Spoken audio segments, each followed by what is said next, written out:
સૌ પ્રથમ ભગવાન નારાયણ નિદ્રાધીન હતા, યોગ માયામાં હતા, અને એ વખતે એની નાભીમાંથી કમળ ઉત્પન્ન થયું. કમળમાં બ્રહ્માજી પ્રગટ્યા. બ્રહ્માજી એટલે રજોગુણ.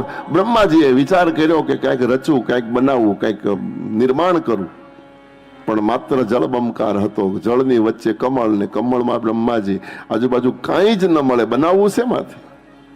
પણ એ રજોગુણની એ ભાવના પ્રભુએ સાંભળી અને આકાશવાણી થઈને, આકાશવાણીએ માત્ર 3 વખત તપ કરો, તપ કરો, તપ કરો શબ્દ કહ્યો, અને કમળ ઉપર બેસીને બ્રહ્માજીએ 100 વર્ષ સુધી, બ્રહ્માજીના 100 વર્ષ તપ કર્યું છે.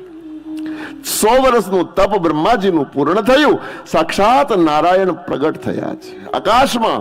પરમાત્માના વિગ્રહનું દર્શન બ્રહ્માજીને થયું. બ્રહ્માજીએ સ્તુતિ કરી, બ્રહ્માજીએ વિનંતી કરી, પ્રભુ સૃષ્ટિ રચવાની ઈચ્છા છે, મને ઉપયોગી જરૂરી જ્ઞાન આપો. અને જરૂરી ઉપયોગી જ્ઞાનની માંગણી બ્રહ્માજી કરે ત્યારે શ્રી નારાયણ, આદિનારાયણના મુખમાંથી 4 શ્લોક નીકળ્યા છે, અને એ 4 શ્લોકને શ્રીમદ ભાગવત કહેવાય. મૂળ ભાગવત 4 શ્લોકમાં છે. ભગવાન નારાયણના મુખમાંથી નીકળેલું છે.